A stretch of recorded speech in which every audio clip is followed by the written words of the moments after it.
Hi everyone, I am here to talk about the life and times of two First Nations women, Kateri Tekakwitha and Catherine Ananatuk. If you live in upstate New York, you are probably acquainted with Saint Kateri, but Catherine Ananatuk was a Huron girl who lived around the same time and she had a similar background.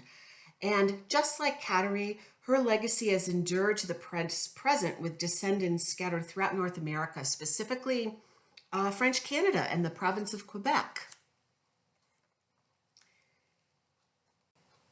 So, look, here's the most beautiful woman in the world.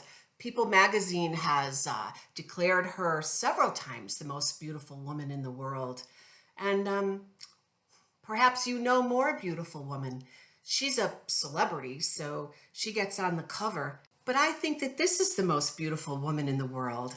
Of course, it's my daughter Erin, and boy, she's as beautiful as Julia Roberts, that's for sure. But she's not on the cover of the People magazine because they don't know about her. And it's the same thing with history. We know about the famous people, but there's so many more interesting historical characters. And like, especially people who invented amazing things, but didn't get notoriety because they were poor or they were uneducated or they were black or they were women. And Catherine Ananatuk has a lot of historical background to offer us that's just as fascinating as Kateri. Just a quick note about my definitions and my French. I'm going to butcher French. It's been a long time since I've been around the language or spoken the language. And my referral to the native people. We grew up calling them Indians, and that, of course, is a misnomer. Columbus thought he was in India. He wasn't. And so now we have begun to recognize that group of people as Native Americans. In Canada, they call them First Nations or First Peoples, which I think is really great. The Hurons refer to themselves as Wyandot or Wendat, Wendake, Wendak, different things, I've heard different pronunciations, and they were the island dwellers or the dwellers of the peninsula. And they were called the Huron by the French, which was sort of referring to their haircut. They had, it's like boar's head because of their bristly hairstyles. The Iroquois referred to themselves as the Haudenosaunee, the people of the Longhouse. And the Mohawks called themselves the people of the Flint, and the Mohawks were the keepers of the Eastern Shore.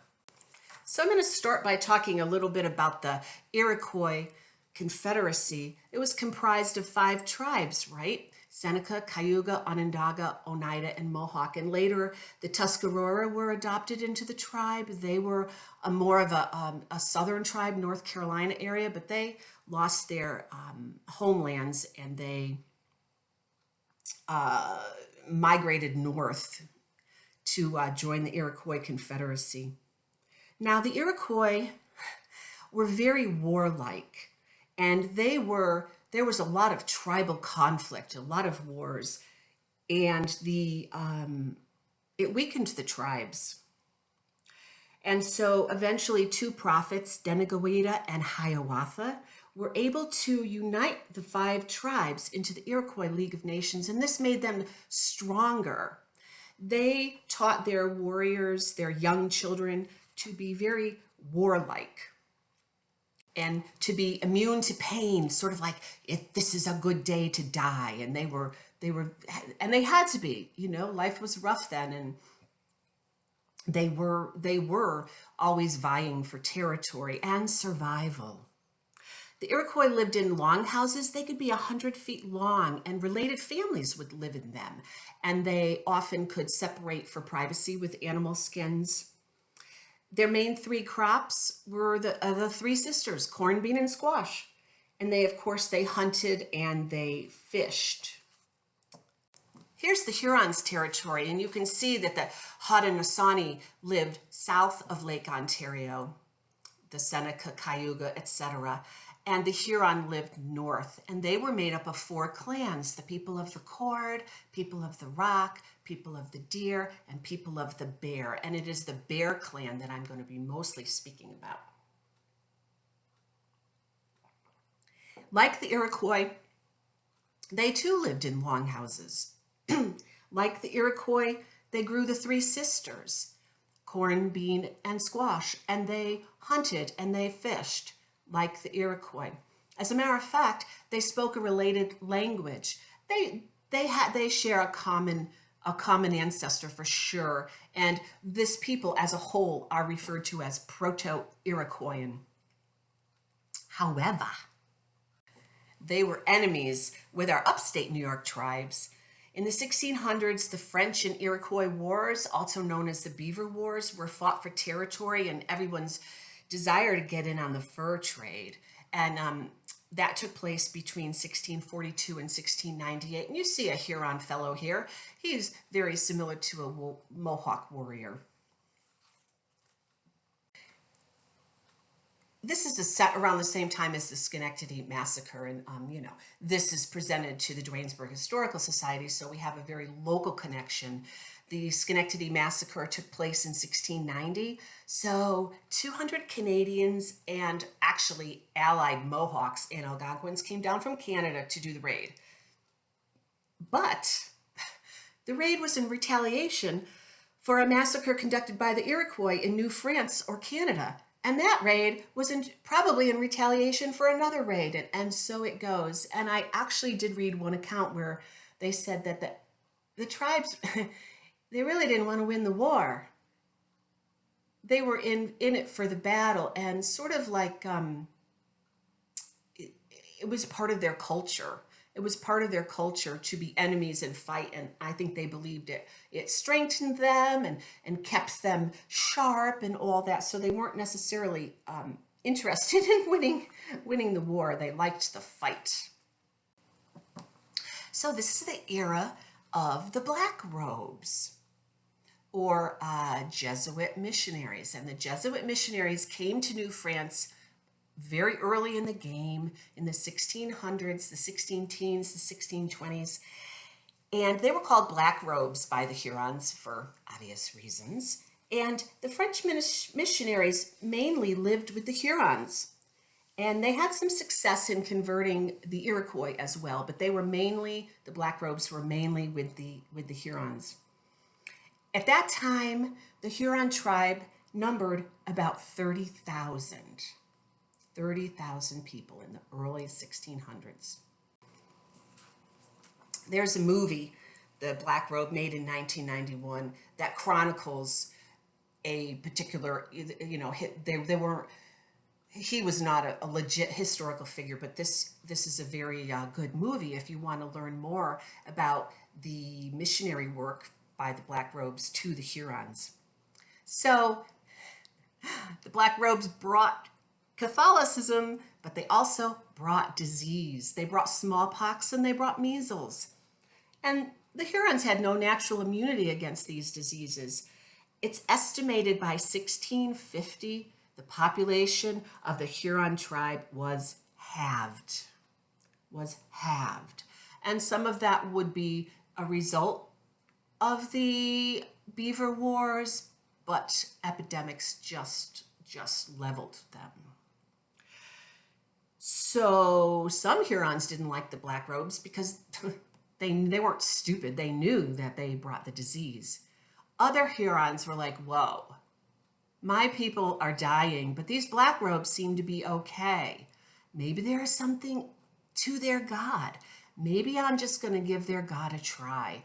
And some Hurons, no doubt, converted to Catholicism to save themselves, thinking that maybe that God would protect them. Kind of a last resort. So there's some pretty famous Black Robes, at least in local history in the area that I live in, upstate New York, and in the Catholic Church as well. Saint Isaac Jogues was one of those fellows. He was captured by the Mohawk and brought to Suriname, which is present-day Orisville, which is basically the location of the village where Saint Catherine was born. and two of his brothers were tortured and killed, but Jogues managed to escape. He was rescued, and man, their torture was brutal. It was pretty amazing. I'll go into a little bit of it, but I won't make you sick by the torture. But this guy was captured again, Isaac Jogues, and he was beheaded, and his body was thrown into the Mohawk River in 1646. And Jogues is one of the martyrs represented at the Shrine of North American Martyrs. Saint Jean de Brébeuf was another super prominent black robe, and this guy wrote the Huron Carol. And if you read the lyrics of the Huron Carol, and if you have any compilations of Christmas music, it might be on those CDs. And he described Jesus being buried more like, in the longhouse. He tried to relate it. And he was, I don't know, I think he got along pretty well with the Hurons. Bad ending for him, but nonetheless, he was martyred in 1649 during the Iroquois raid, which I'm just getting ready to talk about. And he was also subject to ritualized torture by the Iroquois. They split his skull, they tore out his heart, and they drank his blood. And nothing is done just like, hey, let's drink this guy's blood. This guy was so courageous, and he was just unmoving in his devotion to God and the church, that the Iroquois drank his blood, believing that maybe they could absorb some of his courage. And I just want to note that the Jesuit missionaries took super great notes. There's a lot of historical records for this, so, I'm not making it up as I go. But let's talk about St. Catherine Tekakwitha. Now, around here, people call her Cateri, which rolls off the tongue quite a little bit better. But really, technically, her name is a variation of Catherine. So it's Cateri. And a Mohawk would actually pronounce it in a much more guttural way, like Gattery Tekakwitha. She was born in 1656. So she was born, about 10 years later after Brébeuf and Jogues met their unfortunate demise. But she would have walked some of the same paths as Jogues did, certainly, no doubt, because he had been in her village and probably was in contact with any Mohawks that he had been able to convert. She was the daughter of a Mohawk chief and an Algonquin captive. So we don't know if this union was consensual. Many times natives who were captured in raids were made slaves, but more often than not, they were eventually assimilated into the tribal life of the tribe that was the victorious. So her mother was Algonquin, her father was Mohawk. When she was 4 years old, her parents and her little brother died of smallpox. And she had smallpox too, but she survived. So maybe miracle number one there. But she was disfigured from the smallpox. She had a lot of scars, and her eyesight was very poor. As a matter of fact, Tekakwitha means she who bumps into things. When she was 19, she was baptized as a Catholic. She had met a black robe and asked to become Catholic and to study the catechism. So she did. However, she died when she was only 24 years old. And she never married. I am not my own. I have given myself to Jesus, and he must be my only love. So she had no descendants, and apparently when she died, her facial scars totally disappeared. And over the years, people have prayed to St. Catherine for healing. And the Catholic Church has certain criteria of what classifies as a miracle, and she has the necessary documented miracles to make her a Catholic saint. And she was made a saint in 2012 by Pope Benedict XVI.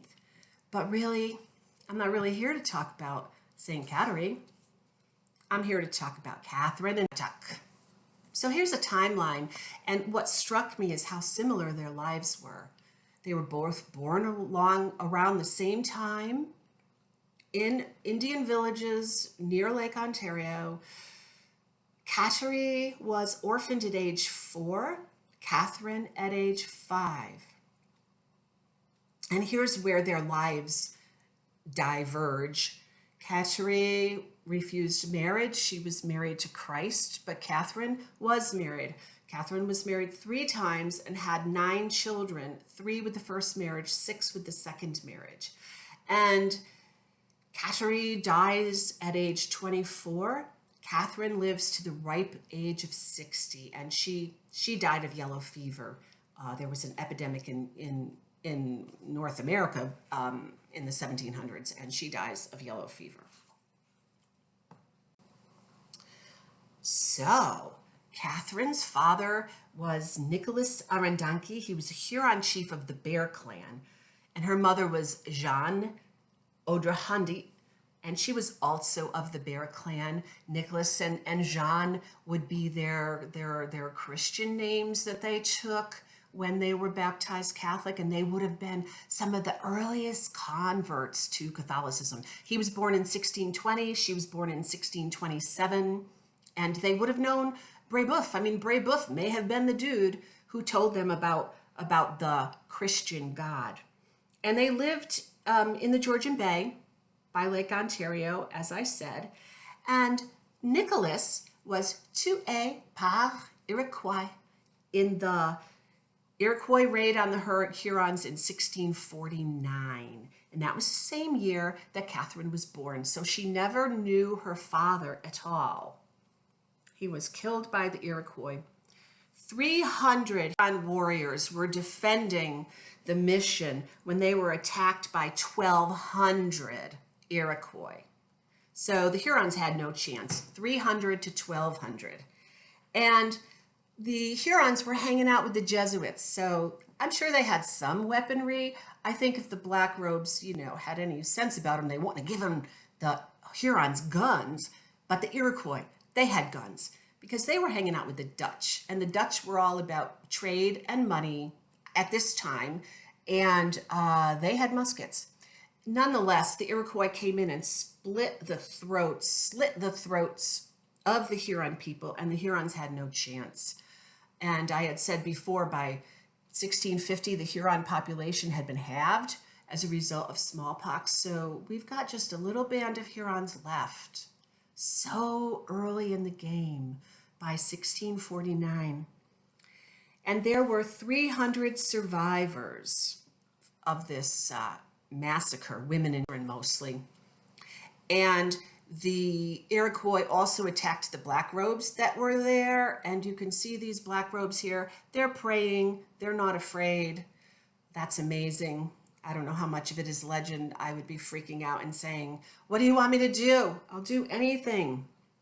A Huron remembers 1,200 Iroquois came, and they took their anger out on the fathers. They stripped them naked. They tore their fingernails off. They rained blows on their shoulders with sticks, on their kidneys and stomach and legs and face, and no part of their body was spared this torment. So Jeanne and Catherine Anannatuk, Nicholas's wife and daughter, their homeland is destroyed. They got to get on the move. So they go to Petun Indian Company and kind of heal for a couple years, and eventually they travel 1,500 miles to Quebec to be under the protection of the Catholic Church and the French government. And it's amazing to me that the Hurons were basically destroyed by the Black Robes, and now they need their protection in order to survive. It's ironic. Jean died when Catherine was 5 years old, and she was taken to the Ursuline Convent. The Ursuline Convent was founded in 1639, and this is 1654. Father Chaumont took her there and said, recorded on July 21st, 1654, Catherine, the beloved child of God, a Huron girl, bereft by reason of illness and her poverty as an orphan, was given to us at the age of 5. She is to be raised and educated at the convent as per the instructions of Father Jamin, who brought this child to us. And she was the protege of Madame de la Peltrie at this time. And here is Marie. She's the foundress of the Ursuline Convent, founded in 1639. Catherine was called Belle Fleur de Bois, the beautiful flower of the woods, by the nuns, and she was taught French. She was taught how to dress like a French girl, the manners and the customs. She was taught to read and write. And today, we might frown upon this kind of assimilation. That's why you have to press 1 for English and 2 for Spanish. People are really desiring to keep their culture and their language alive. And I think that's great. At this time, it was more like, wow, if you want to get along, assimilation is the name of the game. They treated the French students and the Indian girls the same. But we're going to leave Catherine at the convent now. We're going to let that girl grow up a little bit, and we're going to move on. So how do we populate this huge new land that the French have found, New France? How do we exploit the natural resources? We've got to get people over there, and lots of them. So many men came over to New France as coureurs de bois, which is runners of the woods. They were engaged in the fur trade. They were voyageurs, which are boatmen, explorers, entrepreneurs. And like the Black Robes, they lived with the Huron tribes as well. And you've got a bunch of young men, and they're like, wow, this way of life is pretty great. And they began to dress and spend a lot of time in the tribe and dress like the Hurons. They learned the language. They even took wives in the Huron way. So there were, there's no documentation really probably about how many coureurs de bois took Hurons as wives, because it was in the Huron way. It wasn't, there was no marriage license and no civil union. But there was another fellow, and his name was Jean Durand, and he came over to France as also. So they weren't all coureurs de bois. The French government really had a program where just colonists could come, and they had to serve 3 years in the militia. And when their 3 years were done, they got a land concession, and they were going to be farmers. Now, he was contracted to marry a girl named Marie, and just before after the first ban was published. So in the Catholic Church, you'd have to publish, they were called bans, B-A-N-N-S, 3 times to announce your plan to marry. And after the 3rd ban, Marie went to a civil notary, and she's like, this is not the guy. I want it annulled. So it got annulled. And then she did it again. Ban was published, and she's like, no, not that guy. So she finally marries a 3rd guy, and I don't know, I didn't follow her trail at all. But Jeanne did not end up marrying her, and she was les filles des rois, a daughter of the king. Because look, you're not going to populate New France with a bunch of guys. You've got to have women. So kind of mail order brides. There was about 800 women who came over to New France. Like, yeah, I'm up for some adventure. I'm going to go to New France and help populate this new land. And they had to have a letter from their parish priests saying they were of upstanding moral character, and they also had to be physically fit for obvious reasons. And the government, this was with Louis XIV, and the government paid for their trip over and helped them with their trousseau. So they were giving them some of the things that they needed to set up house in the New World. So let's get back to Catherine and Anouk and Jean Durand.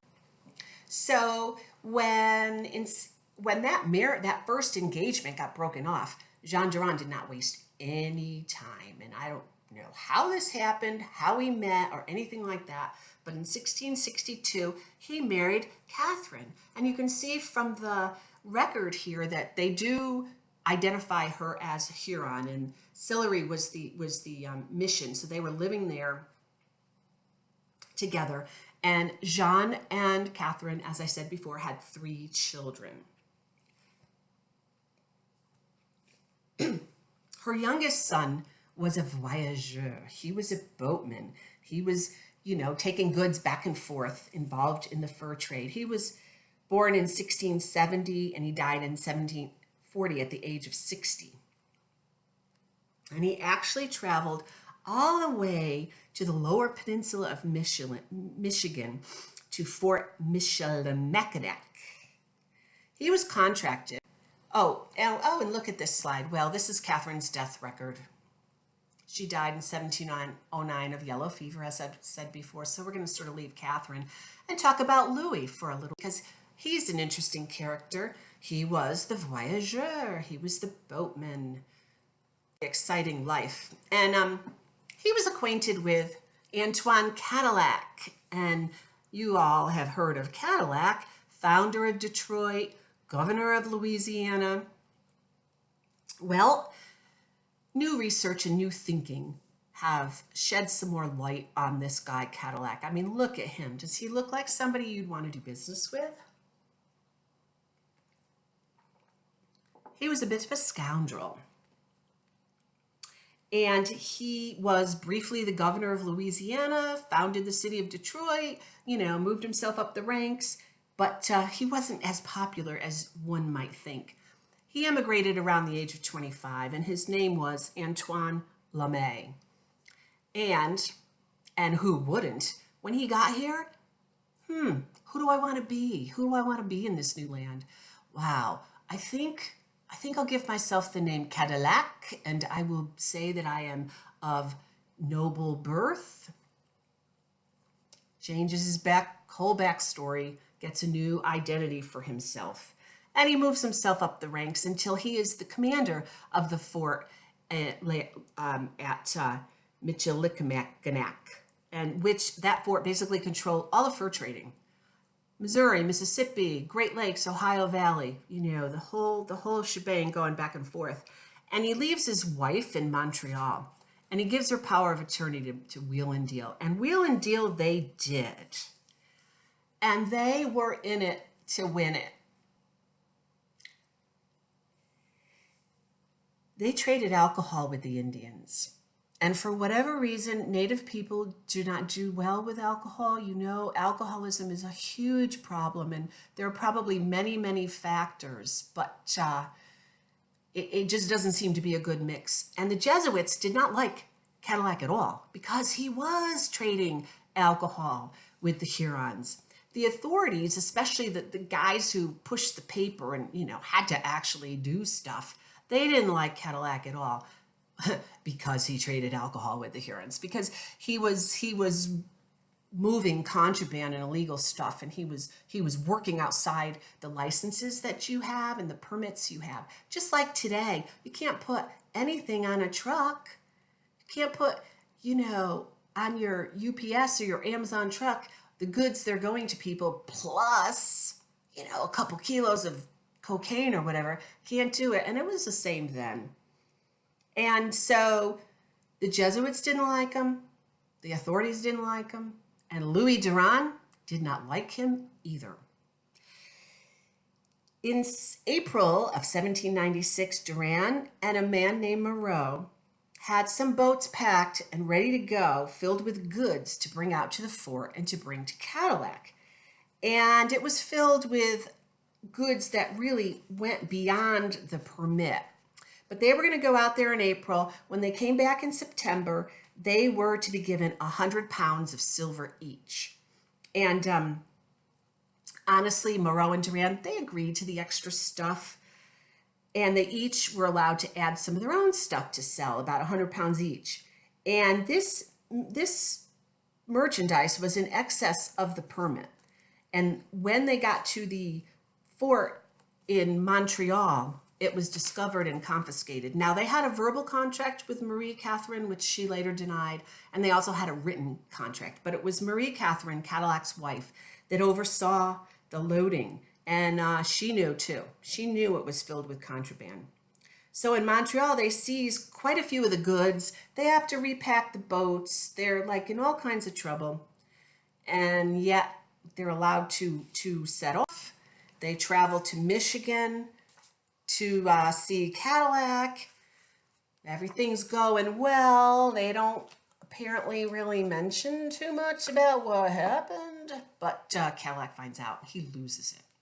He takes all the goods. He's like, He seizes all the goods. He throws Moreau and Durand into jail. And while they're in jail, he sends his lackeys to ransack their cabins. And this is a little bit of what they took.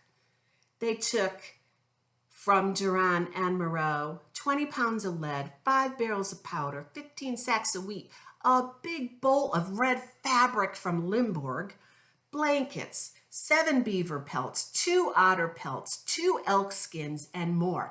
And that's the stuff they had gotten from selling brandy along the way. Cadillac also opened their strong boxes and took a bunch of stuff. And the inside, there were 2 bills of credit from the brandy sales worth 3,100 pounds. So just promissory notes, IOU notes, basically, that were to Moreau and Durand. And what does Cadillac do? He rewrites his name. Like, yeah, you're not getting it. Cadillac continued to cheat everyone that he came into contact with. The contemporary writer Zoltavani claims he was definitely one of the worst scoundrels to ever set foot in New France. And here is Fort Michilimackinac. It is a living history museum today, so you can still go and see it. So Moreau and Durand decide to take Cadillac to court. And so they take him to court in Quebec. And as so unfortunately happens when you go up against the big guys, Cadillac had all kinds of stalling tactics. He had money. He had some people in his pocket. And the case dragged on for 6 months. Meanwhile, Durand, honestly, and Moreau too, they were left penniless. They had invested, their lives in this trip. They were going to make some stuff. They were going to make some money. And they lost it all. But 6 months into the case, Durand cuts his losses and he settles out of court and he gets like a fraction of what it's worth. Moreau went on to pursue the case, and you can certainly read all about this. Nevertheless, Louis Durand goes on with his life, and he marries and he fathers several children. And so, as I said before, Catherine Ananechuk has tens of thousands of descendants scattered throughout North America, Cajun Louisiana, Quebec. So what happened to the Hurons? Well, today there are about 3,000 Hurons living in Quebec. For the most part, they are Catholic and they speak French. So they are descendants of Hurons that were able to escape the Iroquois massacre of 1649, when those 1,200 Iroquois slaughtered the 300 Huron braves. And their descendants are still living. They are in community within the territory of Quebec. And they have a living history museum. This is their visitor center. And, back in the back, they are showing crafts and longhouses and all that thing. And it's just looks beautiful. There's also one U.S. federally recognized tribe in Oklahoma that has about 5,000 members. So Métis. I didn't speak about Métis so much, but when you look at the records and you see Louis Durand, he is identified as Métis in the historical records. It's loosely defined as members of ethnic groups that can trace their descent to Native people and European settlers. So originally it was applied to French speaking, but there's some people that identify as Métis in the US as well. The communities that are actually recognized by the Canadian government as a distinct Aboriginal people live mostly in Manitoba, Alberta, Saskatchewan, and they're not French and Huron, they're Cree and some of the other Western tribes.